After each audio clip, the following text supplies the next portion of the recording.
అస్సలాము అలైకుం వరహ్మతుల్లాహి వబరకాతుహు. అఊజు బిల్లాహి మినష్ షైతానిర్ రజీం. బిస్మిల్లాహిర్ రహమానిర్ రహీం. శాపగ్రస్తుడైన సైతాను బారి నుంచి సృష్టికర్త అయిన అల్లాహ్ యొక్క రక్షణని, అల్లాహ్ యొక్క సహాయాన్ని రక్షణ వేడుకుంటూ ఉన్నాను. ఆమీన్.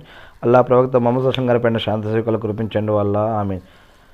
ఖురాన్ చదివేటప్పుడు, వినేటప్పుడు, మరి నేర్చుకునేటప్పుడు, రాసేటప్పుడు ఎప్పుడైనా సరే మనకి ఖురాన్లో ఒక 14 చోట్ల మరి సజ్దా ఆ యొక్క వాక్యం విన్నా, రాసినా, చదివినా ఒక 14 చోట్ల ఆ యొక్క వాక్యాలు వస్తే కనుక మనం నమాజులో ఎలా అయితే సజ్దా చేస్తామో అలాంటి సజ్దా చేయటం మంచిది, గౌరవ సూచకం.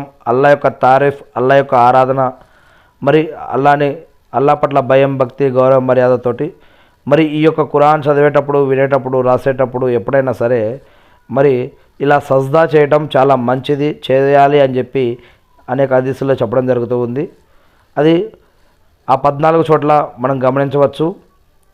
సూరా అల్ ఆరాఫ్లో ఒక వాక్యం, సూరా అర్రాద్, సూరా అన్నహల్, సూరా అంటే అధ్యాయం అని కూడా అంటారు కొంతమంది, సూరా మరి అల్ ఇస్రా, సూరా మరియంలో, సూరా అల్ హజ్లో, సూరా అల్ ఫుర్ఖాన్, సూరా అన్ నమ్ల్, సూరా అస్-సజ్దా, సూరా సాద్, సూరా ఫుర్సిలాత్, సూరా అన్ నజ్మ్, సూరా అల్ ఇన్షికాక్, సూరా అల్ అలక్. ఇలా మరి యొక్క వాక్యాలలో ఈ యొక్క సజ్దా వాక్యాలు ఉన్నాయంటూ చెప్తూ ఉన్నారు. ఏది ఏమైతేనేమి ఇంకా కొంతమంది ఇంకా కొన్ని సజ్దాలు కూడా ఉన్నాయని చెప్తారు. కొంతమంది 14, కొంతమంది 18 చెప్తారు. ఏది ఏమైతేనేమి అల్లా పట్ల గౌరవ సూచకంగా మరి ఏదైనా ఖురాన్ మరియు హదీసులు చదివేటప్పుడు, ఖురాన్ని పట్టుకునేటప్పుడు కానీ, చదివేటప్పుడు కానీ మనం పరిశుభ్రంగా ఉండడం మంచిది.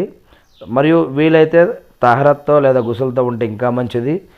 మరి అసలు మొత్తానికి చాలామంది ఖురాన్ని బట్టలో చుట్టి, పెట్టెలో పెట్టి, పైన పెట్టి, దాచి ఒక పెళ్లి గిఫ్ట్గా చేసుకోకుండా మనం ప్రతిరోజు కూడా ఒక ఖురాన్ని తీసి చదవాలి. ఎంతో కొంత సమయంలో కనీసం రోజు ఒక సూరానో, ఒక పారానో, లేకపోతే ఒక అధ్యాయమో, లేదా ఒక ఆయతో, ఒక వాక్యమో, ఒక విషయమో ఏదో ఒకటి చదువుకుంటూ ఉండాలి.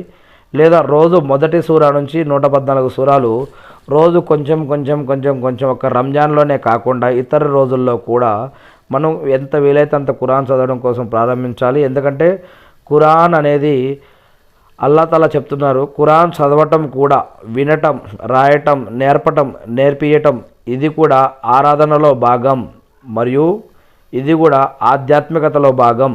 మరియు ప్రతి ఒక్క అక్షరానికి ఎన్నో పుణ్యాలు ఇస్తా అంటున్నాడు. పాపాలు క్షమాపణ, పుణ్యకార్యాలు చేయడం. మరియు ఈ యొక్క ఖురాన్ని ఎవరైతే